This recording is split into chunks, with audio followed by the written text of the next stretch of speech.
Inihayag naman ng isang konsehal sa Quezon City na hindi lang mga politiko ang takot na muling maging pangulo ng bansa ang isang Duterte, kundi maging ang malalaking negosyante.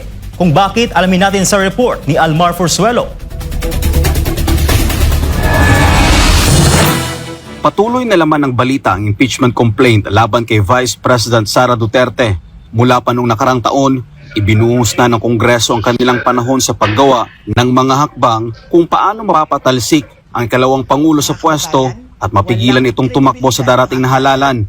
Pero bakit nga ba umano atat ang ilang kongresista na ma-impeach si VP Sara? Sa eksklusibong panayam ng SB9 News kay Quezon City 2nd District Councilor Rani Lodovica, sinabi nito na kaya umano inaatake ang ikalawang Pangulo ay dahil galit ito sa korupsyon. Dahil alam naman nila na si BP, kaya naman nila inaatake si BP dahil alam nila anti-corruption si BP. Eh dito naman sa bansa natin, kung ano yung pagtama pinaglalaban mo, ay idadahon ka.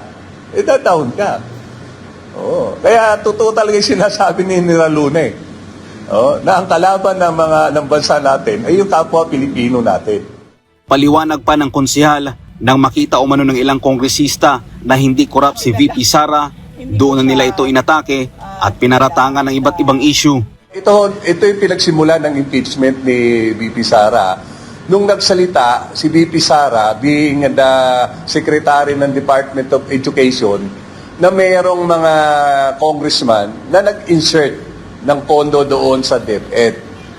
Ngayon, nung na-approve na yung pondo ng DepEd through GAA, nagulat siya na tinawagan siya ng isang congressman na kinukuha yung porsyento ng pondo na yon.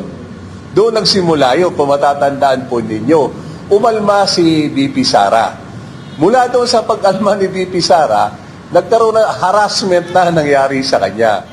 Dagdag pa ni Lodovica, maliban umano sa mga politiko, nasa likod din anya ng impeachment ang mga oligarko o malalaking negosyante sa bansa para sa kanilang sariling interes.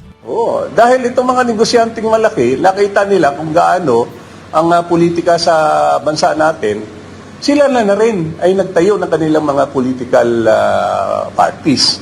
Pinokontrol nila ng mga oligarchs at mga politiko, pati na sinong presidente. At kita naman natin ngayon, sino nakinabang? Ay di ba itong mga oligarchs na nakadikit? Itong mga oligarchs na may kanya-kanyang political parties.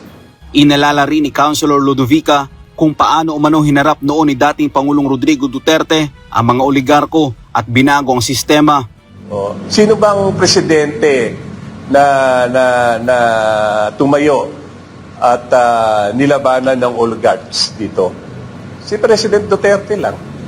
Nung naupo siya, yung mga Ayala, yung ating talo tayo doon sa ating concession sa Nawasa, sa Patubig, na inilaban nila doon sa Singapore. Pero ano sabi ni Presidente? Nanalo sila ron, ha?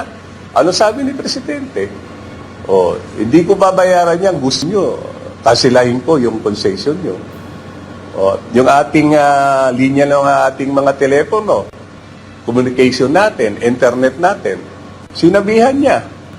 Sila Pangilinan na pag hindi nyo in-improve yung communication natin dito, magpapapasok ako na ibang player.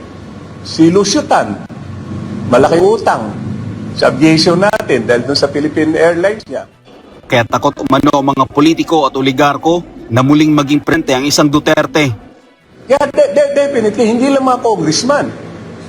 Pati itong mga negosyanteng malalaki.